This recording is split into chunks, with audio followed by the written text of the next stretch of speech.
Well, distinguished guests, colleagues and friends, it's time to begin, and it is my absolute pleasure to welcome you to the Security and Defence Plus online discussion, Undercurrents of Conflict, Emerging Threats in the Indo-Pacific. My name is Craig Stockings. I'm a Professor of History and Head of the Humanities School at the University of New South Wales in Canberra. I'm also proud to say I'm a founding member and an ardent supporter of the Security and Defence Plus initiative, which has brought us all together today. Before we begin, a few words, if I may, on exactly what Security and Defence Plus is as an initiative for those of you who may not be aware. Well, in short, S&D Plus is the flagship program for the Plus Alliance, a global partnership combining the strengths of three leading research universities on three continents at Arizona State University, King's College London, and the University of New South Wales, coming together to solve global challenges.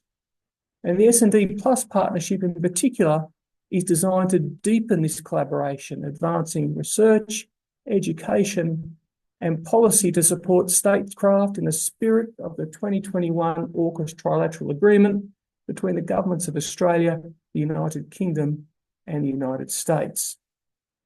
It's my first honour, before we begin our discussions proper, to introduce you to our panellists. First, Professor David Kilcullen. Dave will be well known to many, I'm sure. He's an author, strategist and counterinsurgency expert. They've worked as chief strategist in the Office of the Coordinator for Counterterrorism in the US State Department and as a senior counterinsurgency advisor to General David Petraeus, where he helped design and monitor the Iraq war troop surge. He was subsequently and also special advisor to Secretary of State Condoleezza Rice. I could go on, Dave, but I won't. Our next panellist is Dr. Richard Dunley. Richard is a senior lecturer at UNSW Canberra at the Australian Defence Force Academy. His research and teaching addresses issues across naval history and maritime strategy, with a particular focus on the interactions of naval technology and maritime strategy in both historical and contemporary contexts. Third, please let me introduce Ms. Julia Balm, who is a research associate and PhD candidate at the Freeman Air and Space Institute at King's College London. Julia is currently researching a theoretical framework for the new space age and is examining the needs and motivations of space power strategy. Last, but by no means least, let me introduce Ms. Veerle Nouwens, the Executive Director of the International Institute for Strategic Studies, Asia.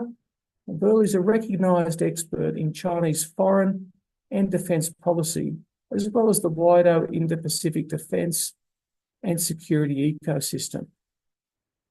Well, for my part, let me suggest to you all that this event and others like it is both timely and it's important. To this end, let me rephrase a coin that's been bandied around recently, and that is, one and all, in my view, the holiday from history is over. I note as a historian our past generations' understanding of great power politics and competition and heaven forfend potential for large-scale war has been skewed. We've grown to adulthood in the shade of a post-Cold War and unipolar world. The AUKUS nations, and to some extent the wider West, has benefited enormously in terms of security, economics, and arguably even in cultural terms from this blip on the long span of modern history. But it is a blip. The challenges we see in front of us today, particularly in the Indo-Pacific, are a return to more established patterns of life. They are a return to friction and struggle between great powers emerging and those seeking to maintain the status quo. It does and it will involve competition, what has been labelled grey zone operations, and though by no means inevitable, it involves a real possibility of conflict. The Indo-Pacific has no choice but to adapt to this re-emergent reality. Nations face security challenges not seen for decades and must grapple with how best to handle old problems in new contexts. To me, there is no more public expression of this dilemma than AUKUS. Adding another level of complication is as if such rapidly changing strategic circumstances were not complex enough, is that the critical sandpit here, potentially the battlefield where the heart of this competition will unfold, is the Indo-Pacific, not Europe.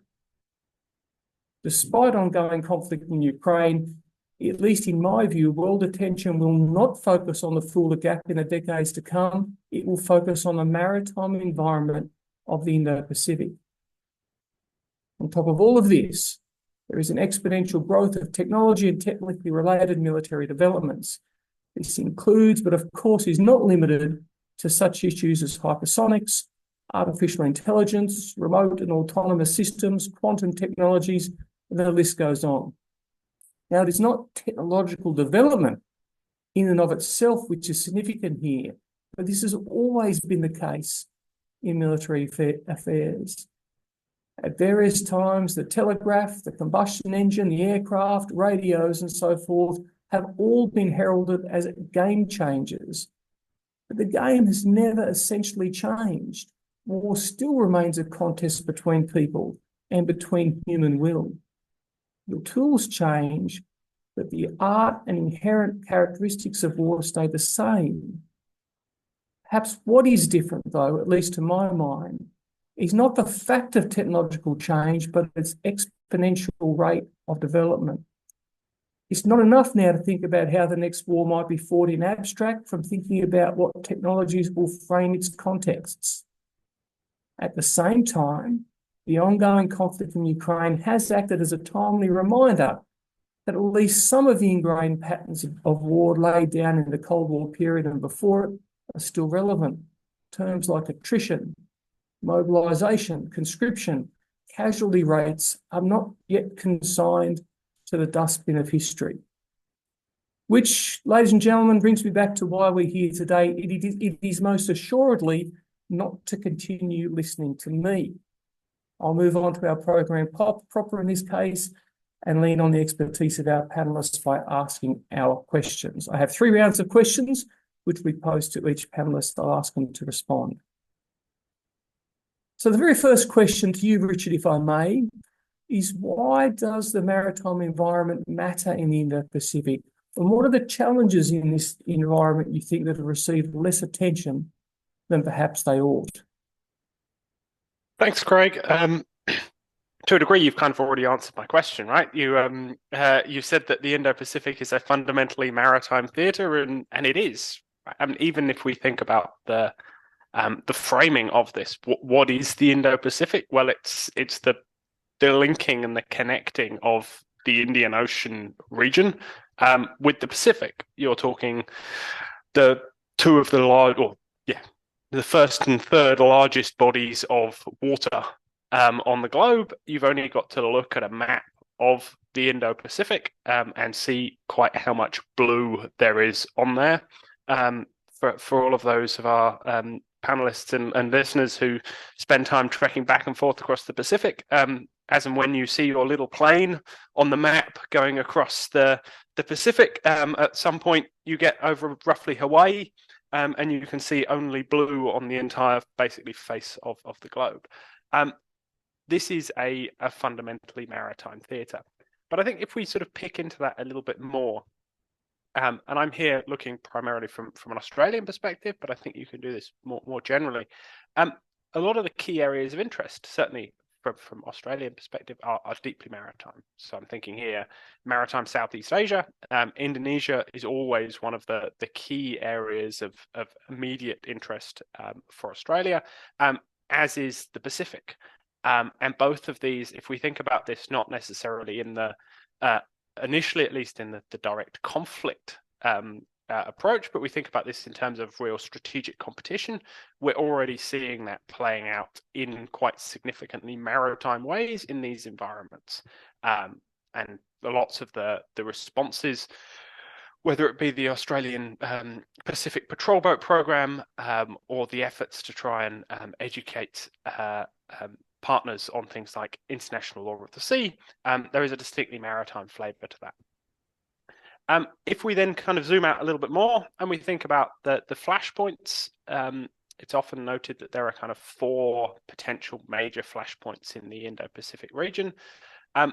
2 of those are absolutely and obviously maritime in nature. So the South China Sea issue and the East China Sea tensions, particularly around the Senkaku Islands. So they are very much and directly maritime. I think you can make similar, although slightly lesser, arguments about the maritime nature of a Taiwan contingency. But I'd kind of, and this is perhaps me putting my maritime hat on here, I would even push further and say, actually, if you look at the Korean Peninsula, which is often seen as potentially the most dangerous of these flashpoints, but Korea is a peninsula.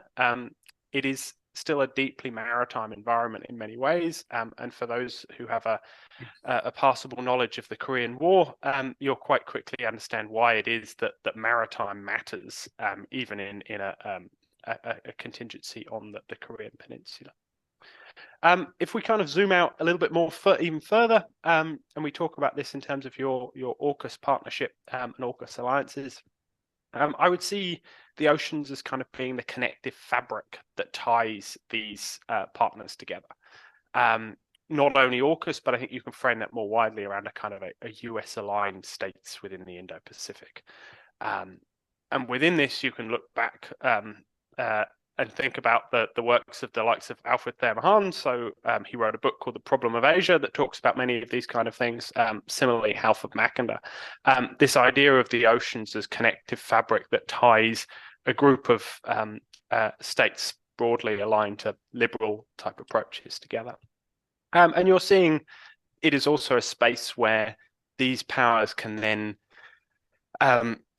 demonstrate their connection, and the most notable and obvious way in which that's happening is in terms of naval and maritime exercises. So joint patrols between Japan, the Philippines, the United States, Australia, and the South China Sea is one example. Exercise Malabar in the Indian Ocean with India is another one.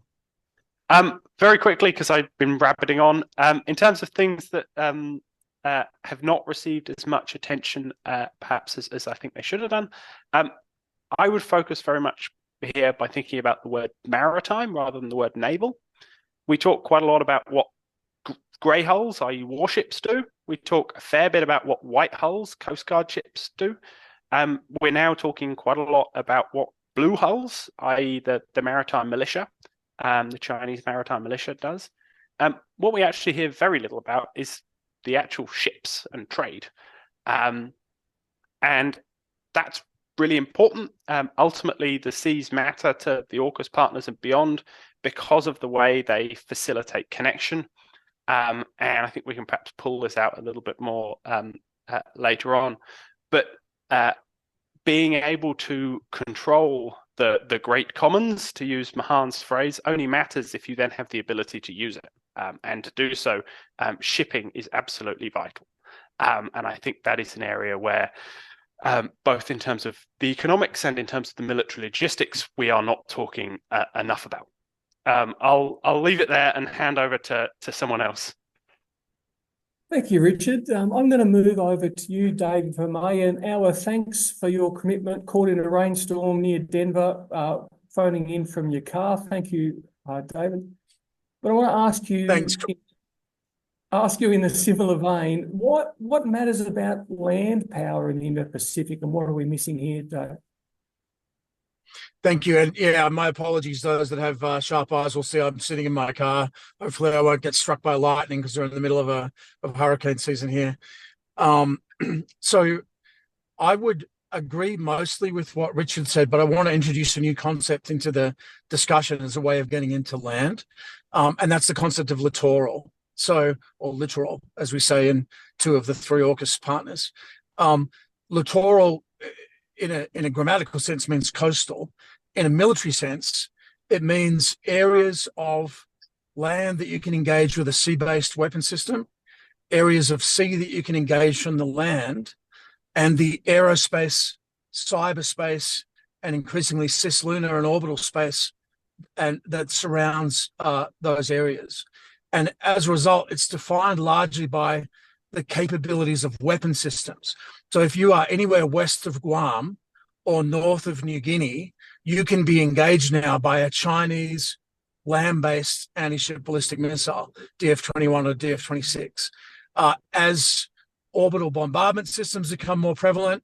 We're seeing the emergence of what some people call a planetary littoral, where there's an ability to engage essentially anywhere on the planet at sea from land. It doesn't automatically make an area littoral. What we're talking about is effectively an area where the operational effects of land, sea, and air intersect. So that's a slightly different definitional lexicon from what Richard's using. And he's using maritime, I think, in a more generic sense, as most people would understand the term. From a military strategy standpoint, we distinguish maritime from littoral strategy. And, you know, it's the difference between Julian Corbett and Alfred Thayer Mahan in some ways. Joint force power projection in an environment where land, sea, air, increasingly cyber and information space and outer space are now intersecting. And that makes a huge difference when you're thinking about how to operate in the Indo-PACOM environment. We're dealing with an adversary, or an adversary again means someone who's not currently an enemy but could be, right, in the form of communist China. We're dealing with an adversary that is both a continental power and a maritime power and a significant spacefaring power, and has been projecting power across multiple different dimensions throughout the Western Pacific, the Indian Ocean, and the Middle East for a very lengthy period of time. Now, as a purely naval player, China was not of great account for the last 500 years. But in the last 15 years, we've seen a radical transformation in the ability of Chinese strategists to think about projecting power beyond the land environment. And this has been the subject of a significant discussion within the People's Liberation Army, which I'm sure other people will bring up when we get to that point. So I think, as most people are aware, this was a hot debate within the Indo-PACOM command team under the most recent US land commander in the Indo-PACOM AOR, a guy called Charlie Flynn, and the overall commander of the theatre, about whether, in fact, we're putting too little emphasis on land forces, and in particular armies, as they operate within the Indo-PACOM AOR. I don't think we are actually putting too little emphasis on them, but I do think that in particular for the AUKUS partners amphibious forces, so the Royal Marines Commando Force, the Marine Littoral Regiments that the US Marine Corps is developing, the Australian Amphibious Force, and the Joint Pre-Landing Force, we're starting to see a different way of thinking about the environment. And I'm sure we'll talk about that in much more detail in a minute. One thing that we're not, I think, really fully integrating into our thinking yet, but I'm sure we'll get there, is the impact of players without major naval forces on sea denial and sea control for major navies. In the last 18 months, twice we've seen a player without a significant navy, Ukraine in the first instance, and Ansar Allah, or the Houthis in Yemen in the second instance, effectively defeat a major naval force or an international naval coalition at sea by applying land-based firepower to force that task group to stand offshore to the point where it is not able to achieve its mission. And whether or not they're sinking large numbers of grey hulls, they are forcing naval task group commanders to come up with all kinds of alternative maneuver approaches as a result of effectively the emergence of capable land-based weapon systems that can deny mission success to an advanced naval force. So I think that's something to think about when we start thinking about, for example, what a naval battle might look like around Taiwan, and I fully agree with Richard here, what a littoral campaign would look like in or around the Korean Peninsula or in the South China Sea, or closer to home in Ireland, Southeast Asia. So let me stop there and throw to others. Thanks, Craig. Yeah, thanks so much, Dave. I noticed we have some hands in the audience. I'm going to hold those off and give everybody a chance to ask questions once we've run through, if that's okay. I'm absolutely not ignoring you. We'll just get through our main questions before we open up a Q&A. So thanks for that. And on that note, can I switch to you, Julia, please, as our air and space power expert, to talk about the importance of those domains, perhaps, and what we're missing when we think about air and space. Thanks, Craig. I'm going to focus primarily on space because that's my expertise, but I can talk about air later if we get to it. I suppose space power matters in the Indo-Pacific because we're talking about a substantial degree of technologies embedded in the region. And that's not just technology that's underpinning military capabilities, but also space-supported infrastructure that underpins modern society itself. And that's critical national infrastructure. So sometimes the discussion has to start at a point of first sort of validating space as a vital domain, and then also recognizing that there's a global significance to space as an enabler across the whole of defense. So in the Indo-Pacific specifically, we're seeing states growing their own space power and pouring resources into integrating space power into their national strategies. Space has become more accessible as costs have been driven down in the new space age. And the miniaturization of technologies and the advent of a vibrant commercial market means that space systems are proliferating like never before. And so the space domain is evolving rather rapidly, particularly in the Indo-Pacific region. We currently have, I think I looked today, it's about 10,500 satellites in orbit. It's predicted to reach roughly about 60,000 by 2030. I think it's a bit ambitious. We'll see sort of where that number lands, but the domain is evolving quite quickly, and China has plans for a 13,000 satellite constellation, Guowang, and similarly, other actors are keen to develop their postures, both in terms of sort of material, tangible satellites, launch infrastructure, but also in terms of developing sovereign capabilities that can then plug into wider alliances. So the security dynamic is evolving quite quickly with the advent of space technologies, international postures, and the integration of new technologies as well in the region. I think just a final point on that is that it's not only about complexity in terms of sort of the quality of technology evolving, but also the quantity, and these two go hand in hand. As I mentioned, alliances, I think just one point on that is that there's a growing tech focus in the region. And just to make one point, the Quad has grown its tech focus quite substantially over the past year.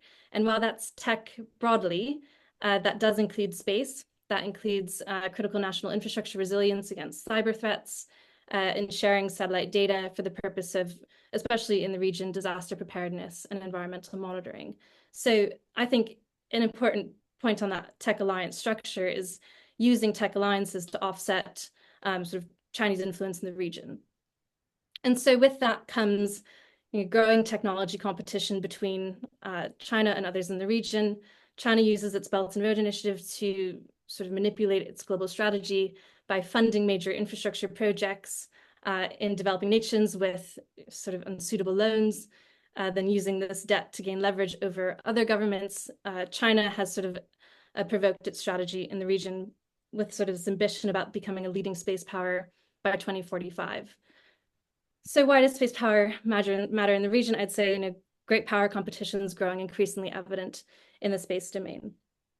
Sort of in short, I'd argue that space power is in a bit of a renaissance at the moment. We're still trying to figure it out, and I don't think anyone's really an expert on space because we don't really know what it looks like quite yet. While we discuss areas of growing collaboration, and we'll talk about AUKUS in more detail, it's also important to recognize just how much it's becoming a competitive domain. So sort of the second point of your question, what needs more focus, kind of goes back to my first point. I'd say space itself hasn't received enough attention and perhaps deserves a little bit more in the sort of discussion base. It's often spoken of as a bonus domain. It gets locked in the chamber of parentheses, oftentimes air and space. But in order for like-minded nations, guided by the US, to actually achieve multi-domain integration and interoperability, space has to have adequate funding, prioritization, and sort of a clear strategy to actually deliver desired effect. So it's a challenge when space is often only recognized for its criticality when a capability is lost.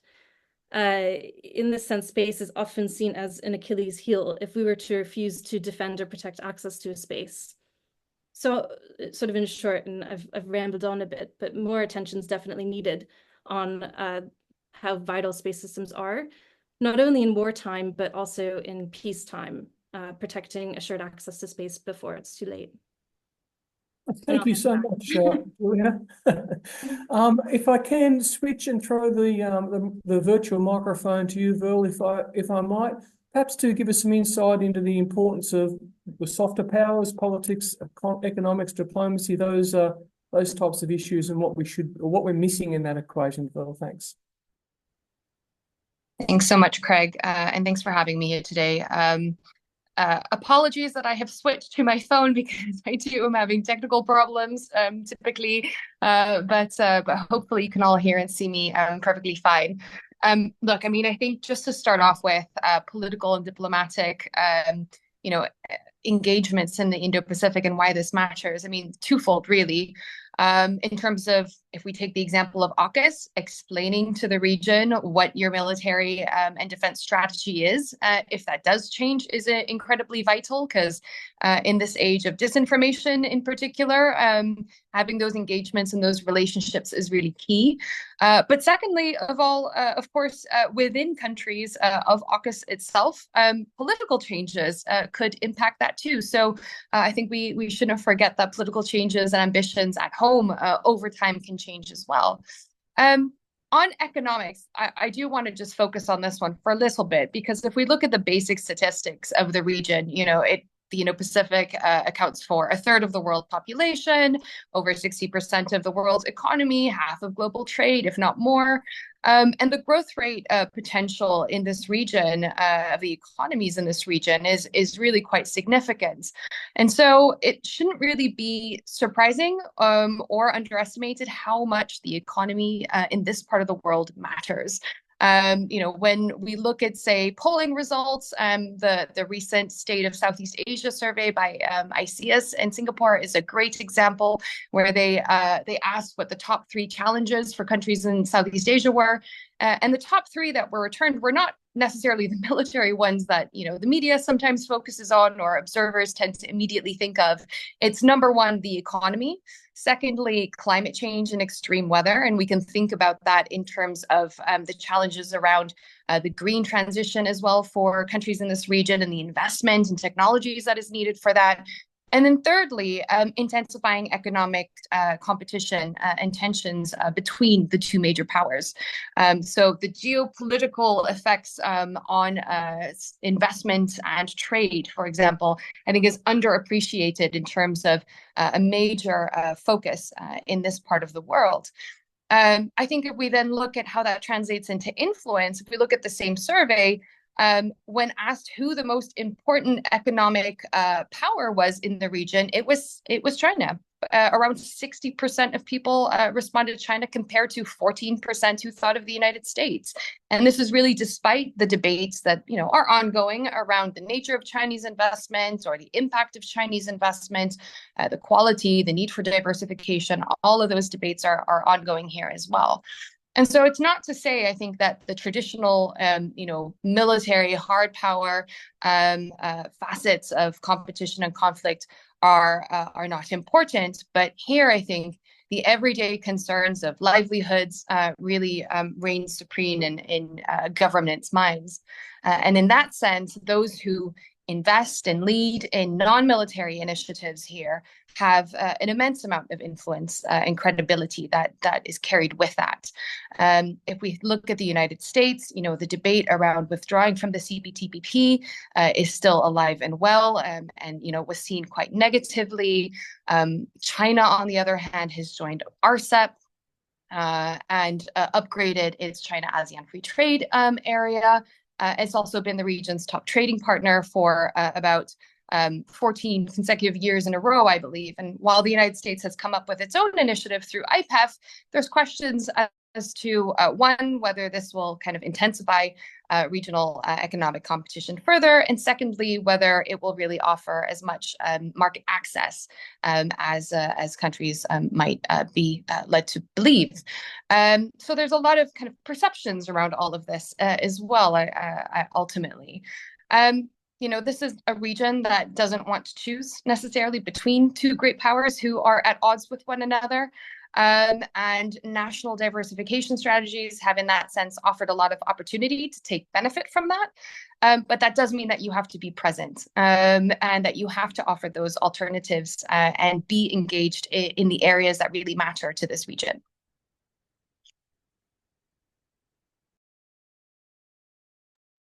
I think you might be on mute, Craig. I can't hear you.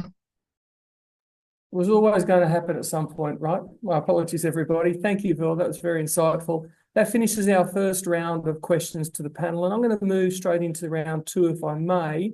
And I'm going to ask the first question to you, Dave. It's going to be this. Given the recent and, I guess, long-going tensions in the South China Sea and other points that you guys have already noted, what do you think are the prospects of a spark igniting some sort of a conflict in the Indo-Pacific, and why do you think that?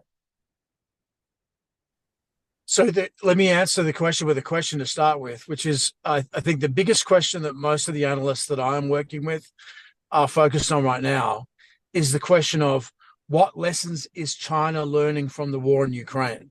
And that has to do with issues around the return of very large-scale industrial attrition warfare in a format that we haven't really seen for a very significant amount of time between major powers.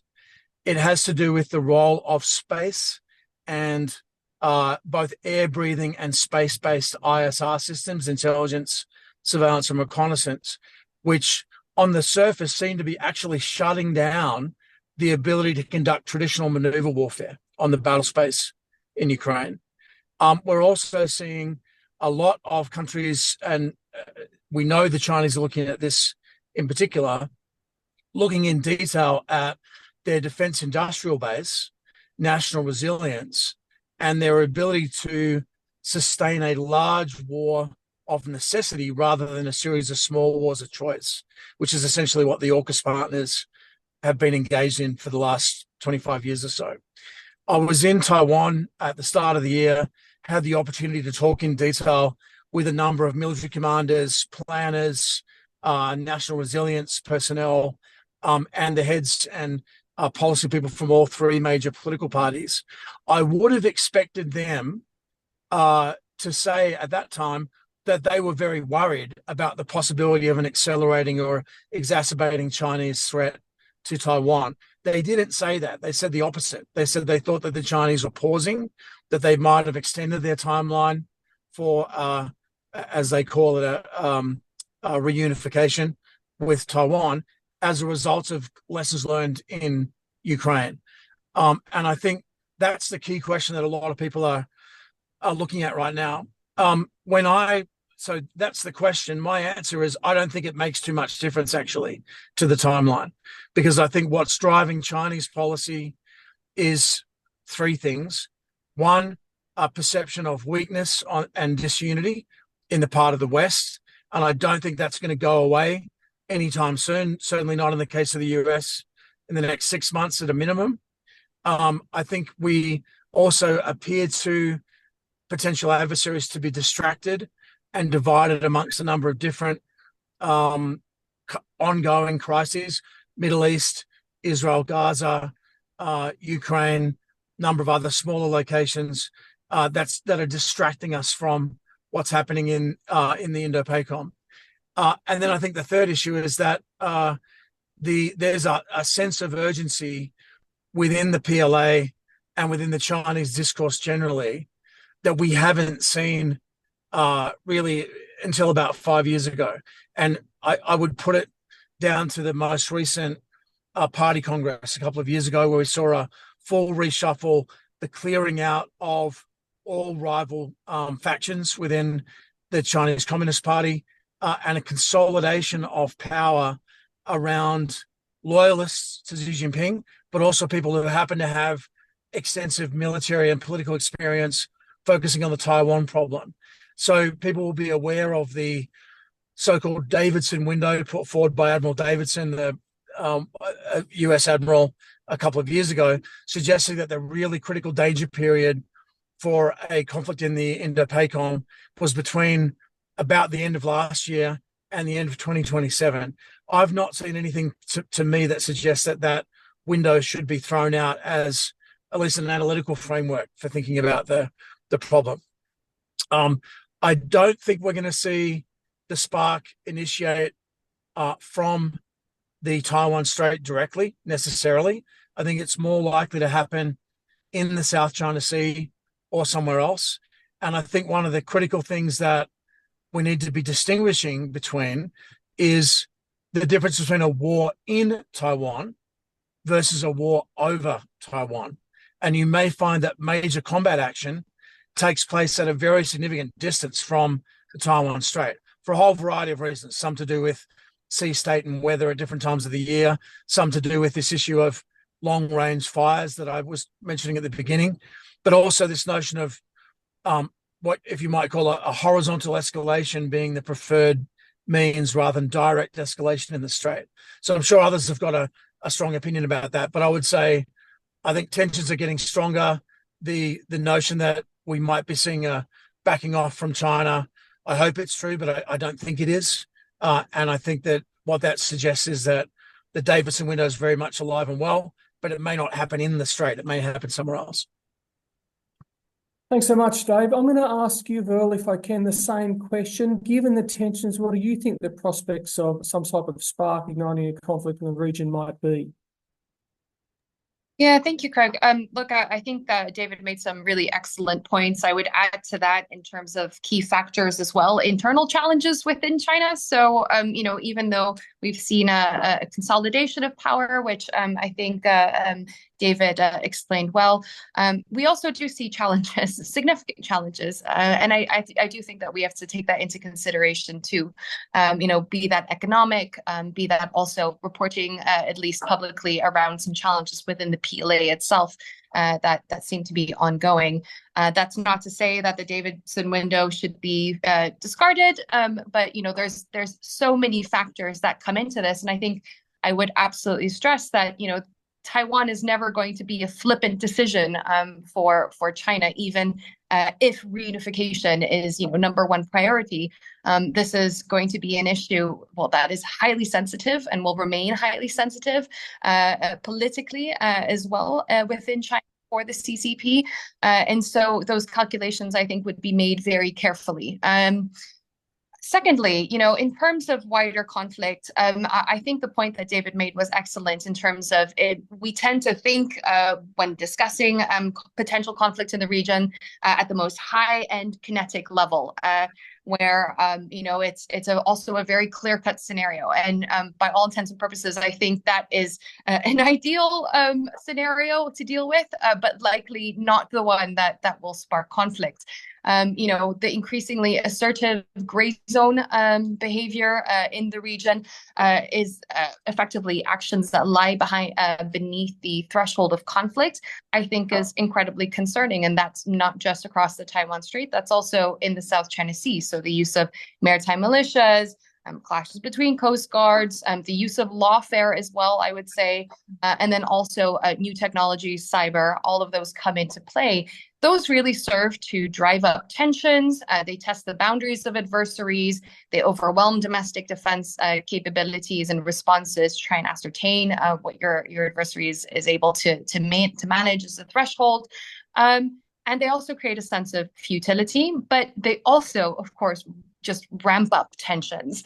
And we've seen that here in the South China Sea, particularly between China and the Philippines, of course, of late. And speaking at the Shangri-La Dialogue this year, I think President Marcos Jr. of the Philippines in his keynote statement mentioned that whilst no civilian or otherwise of the Philippines has as of yet been killed in these clashes, once you get to that point for the Philippines, you will have crossed the Rubicon, and quote unquote, it would almost certainly be a red line.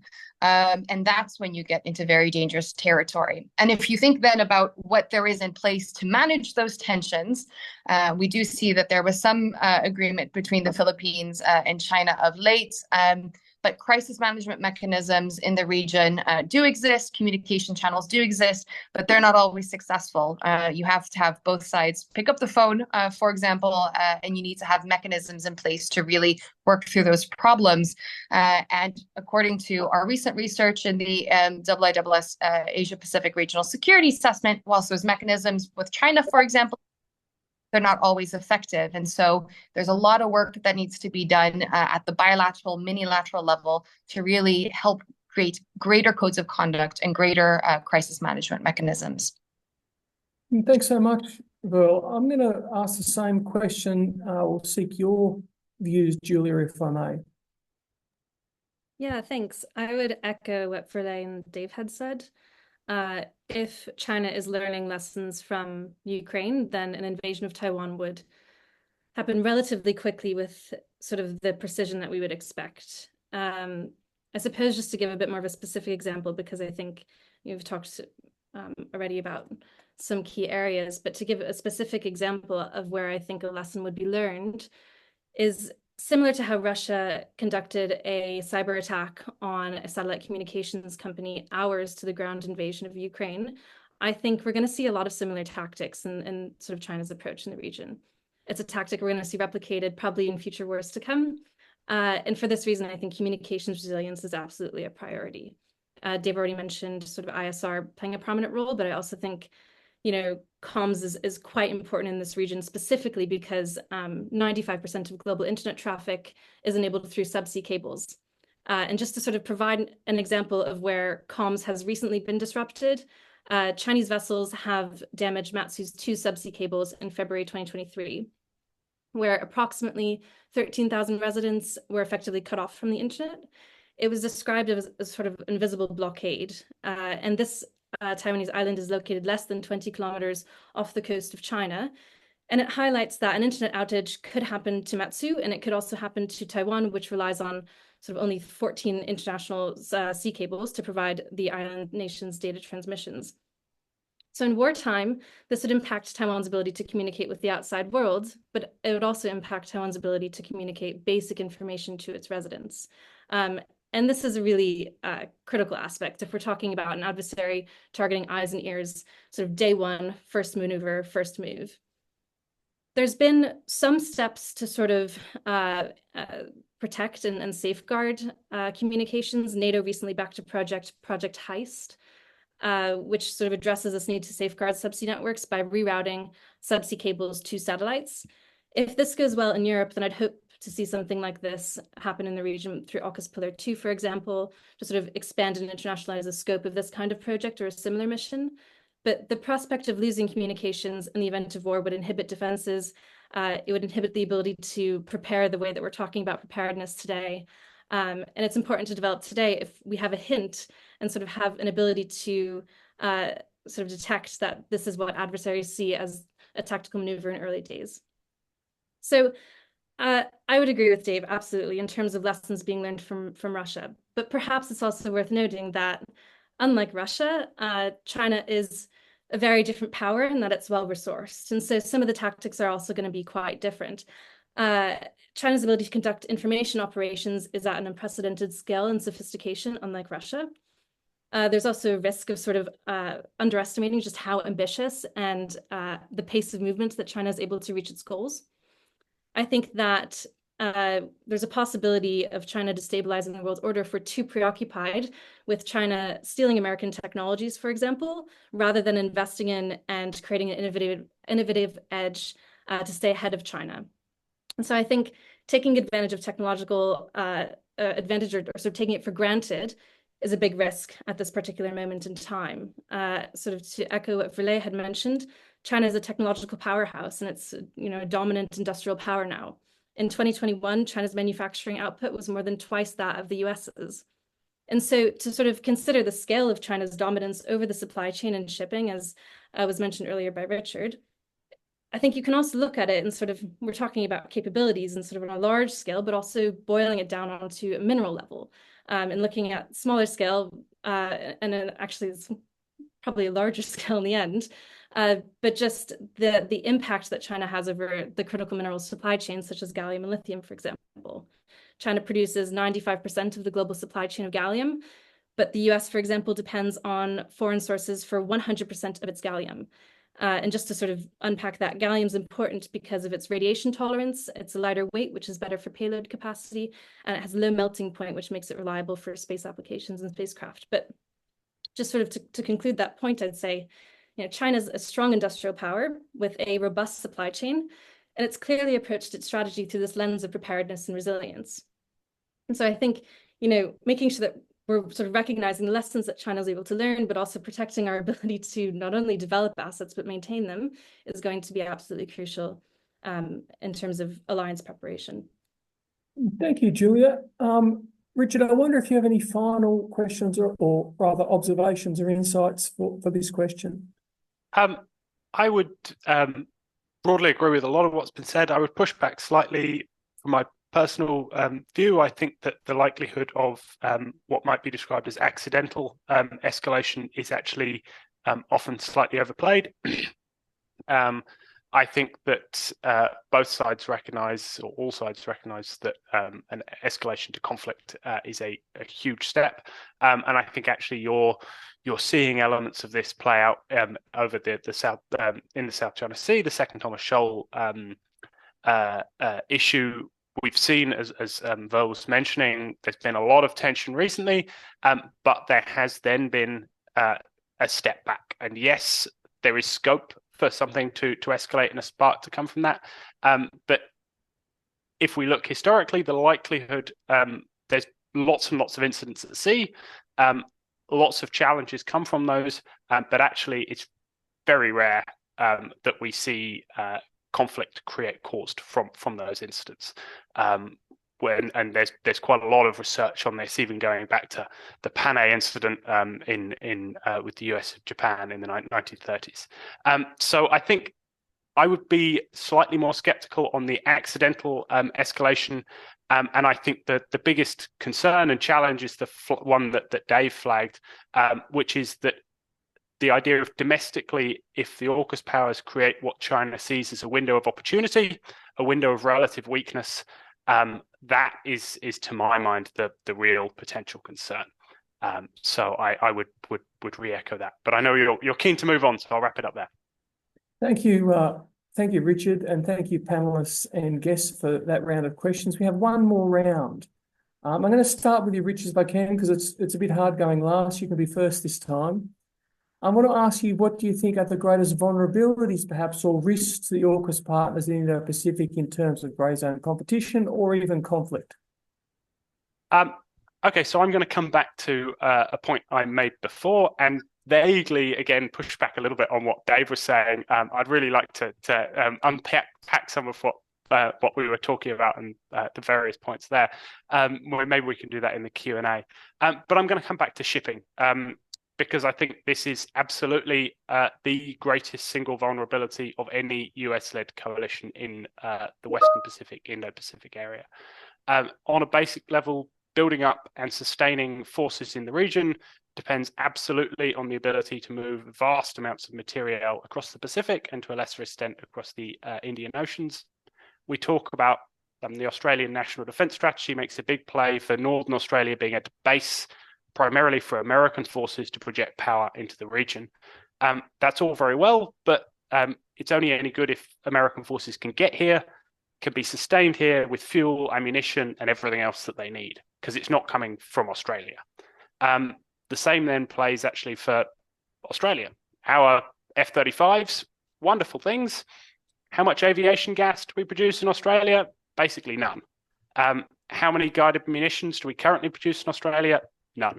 Where's this stuff coming from? Well, it's coming by ship across these areas. It's not only purely warlike stuff. If we're thinking about the wider sort of war economy, as it might be described, civilian resilience, 90% of Australia's fuel is imported, 60% of fertilizer, all our microprocessors, 90% of our medicines, all our PPE. You can go down the list. It's not only Australia either. Japan is absolutely reliant on imported LNG, much of it from Australia. Korea is also incredibly dependent on imported hydrocarbons. All of this stuff comes by ship. How do we manage to secure that is really important. And the final point I'll make, because I'll be quick, we often think about sort of dangers to shipping in terms of kind of Second World War style U-boat sinking ships. It doesn't necessarily have to play out like that at all. We have very little. The world's tonnage is currently operating under what would be AUKUS or similar flags. Most of it's operating under flags of convenience. Much of it is owned elsewhere as well. Actually, if you take the US and Australia, for example, we own very little shipping. So in the event of a conflict, ship owners will vote with their feet, and a flight from the region will have just as much of an impact as wide-scale sinkings. So the ability to actually control the shipping that's required to move the material into region to then be able to conduct the kind of littoral operations that Dave's talking about is, to my mind, the sort of the single greatest challenge, and the one that everyone likes to skirt over because, frankly, there aren't any easy answers. And I'll leave it there. Thanks, Richard. I'm going to ask the same questions to you, Veerle, if that's okay. Vulnerabilities, risks in your mind.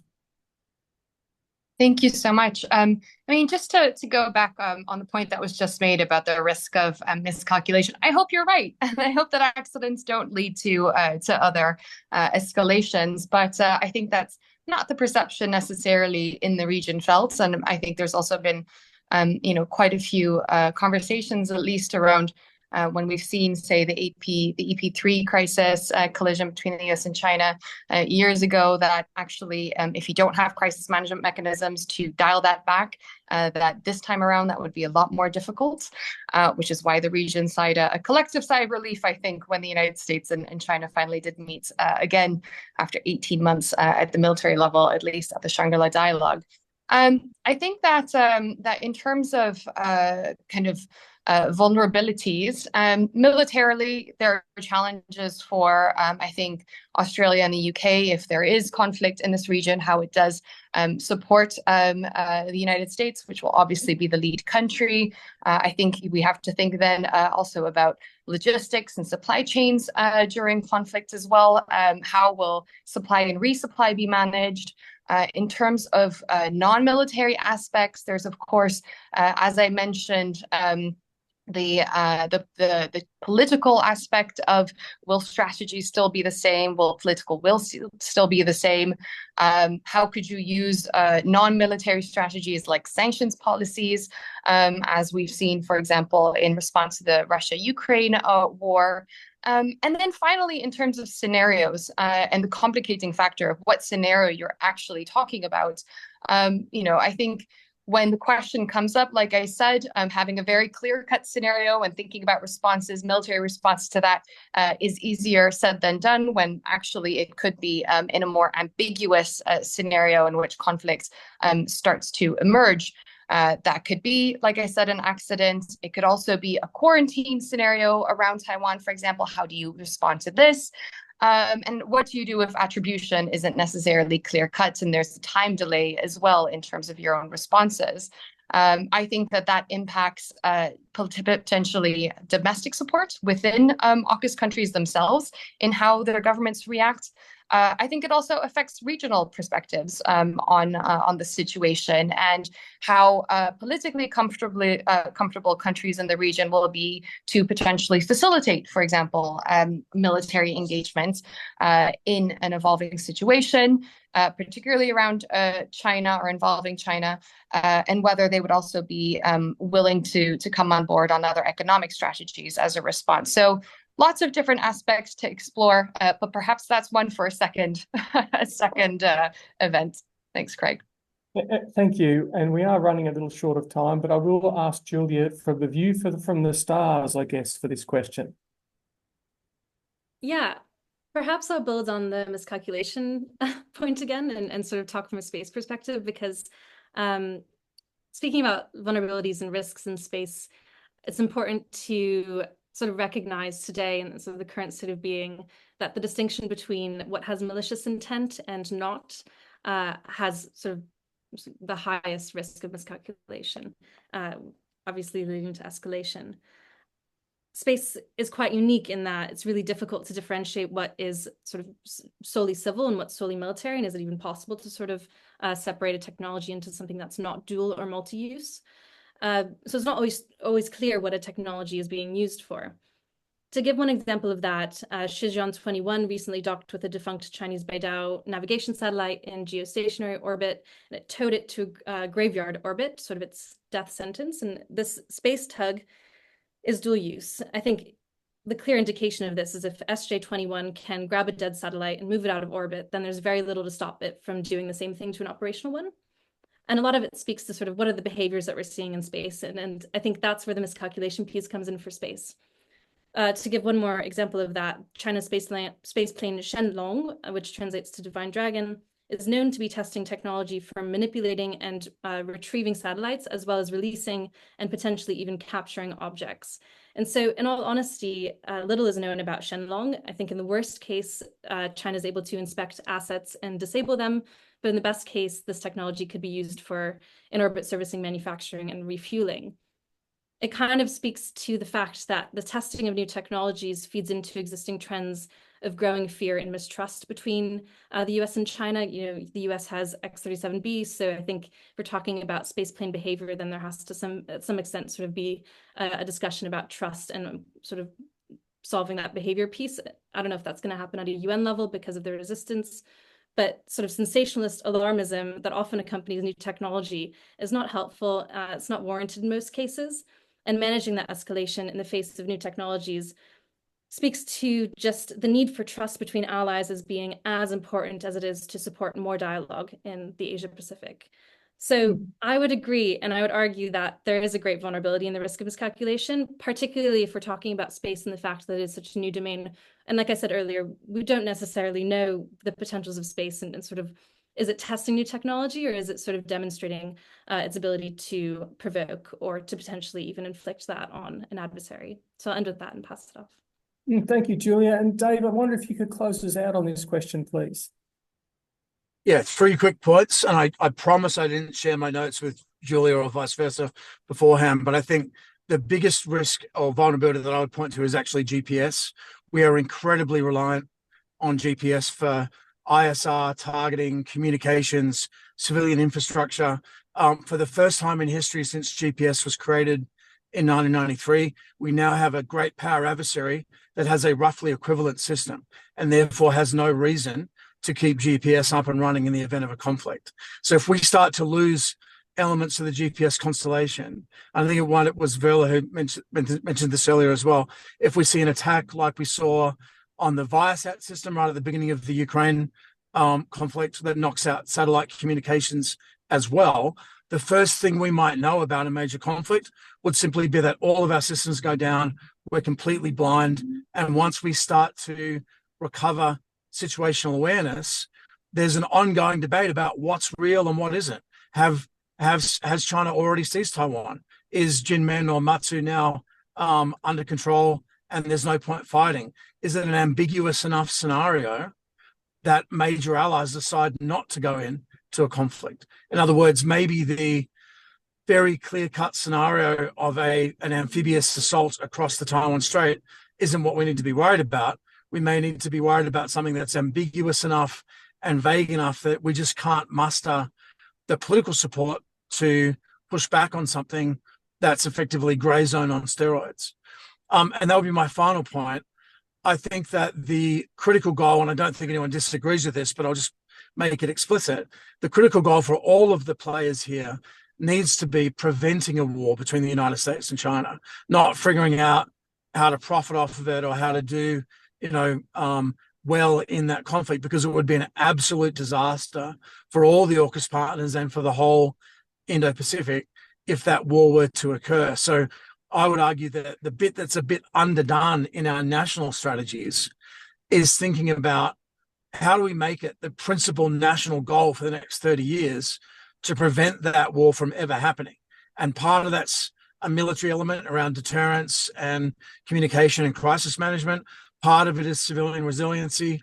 Part of it is moving past the sort of tech war dynamic that we find ourselves in now. But that's going to be, I think, the critical thing that we need to be focusing on, that perhaps we're not paying as much attention to as we should be. Thank you, Dave. I'm going to stress the envelope, everybody, and give us about 5 minutes to finish off some questions, if I may. I have to ask, Deshan, if you are there, who've had your hand up for a little while, do you have a voice question you'd like to ask?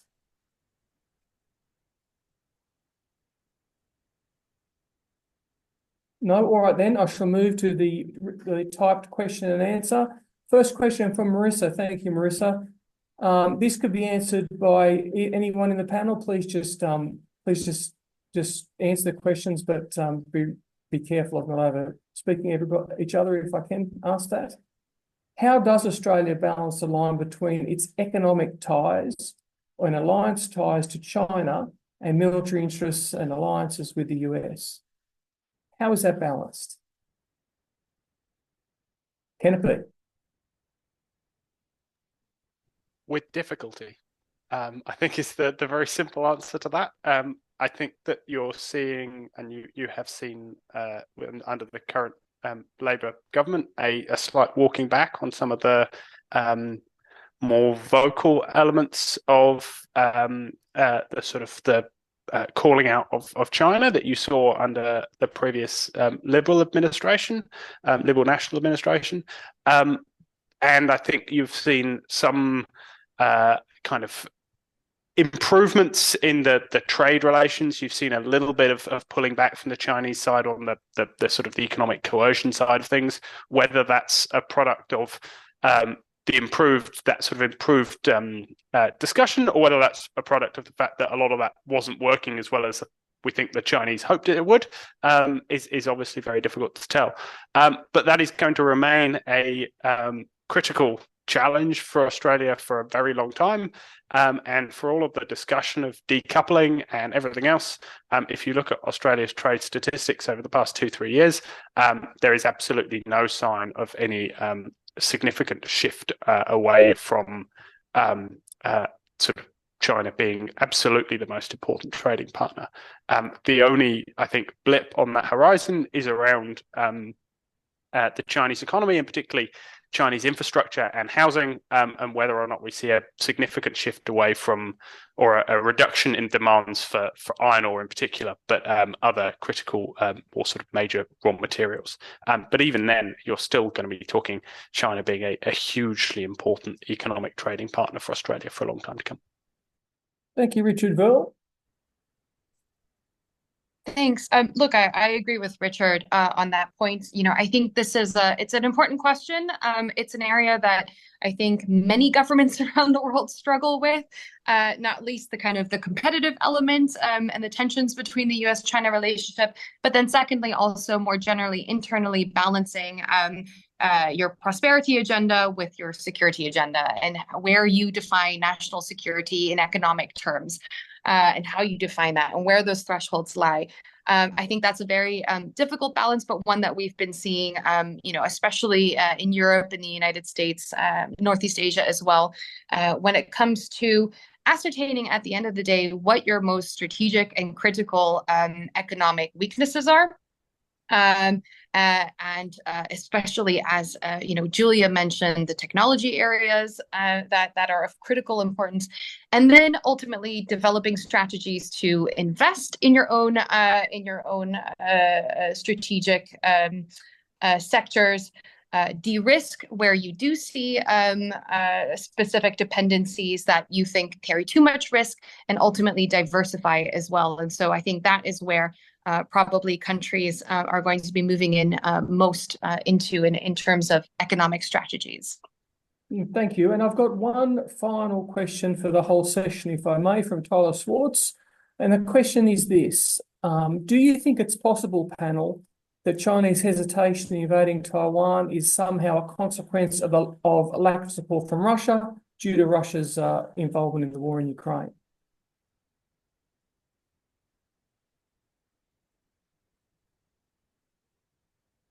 I'll start. That's a really interesting question, to which I'm not sure we know the answer. But there certainly was some very interesting internal debate within the PLA in the first 6 months of the war in Ukraine about the implications for other powers. And I think in some ways, actually, the polarity is a bit the other way, where China has become, as a result of the Ukraine conflict, more of a dominant player with respect to Russia than it ever has been before. We've seen some tension between Russia and China over relations with North Korea, but in general, I think what we see is a much more close alignment amongst the Russian and Chinese leadership and others, for example, Iran and North Korea, than we've seen in the past. So I actually don't think that it's responsible for a delay. I think it's probably other factors, and Veerle and Richard both mentioned some of those. So I would just say I don't think we know, but my guess would be not. Thanks, Dave. And I'm under strict time limits, as I'm sure everyone will appreciate. There has been a number of other questions. Mike Brennan, maybe you and I can talk offline for your question. We just don't have time. I want to take this opportunity to thank the panellists once again for those fantastic insights you provided everybody, and thank all of our guests for taking time out of your busy lives to listen from us. I hope we've given at least some food for thought, if not some insight. But on behalf of S&D Plus, my thanks to everybody involved once more. I'm sure this won't be the last occasion we gather to talk about such issues. Thank you, everybody, and good day, good evening. Thanks, everybody. Afternoon, as the case may be. Thanks, folks.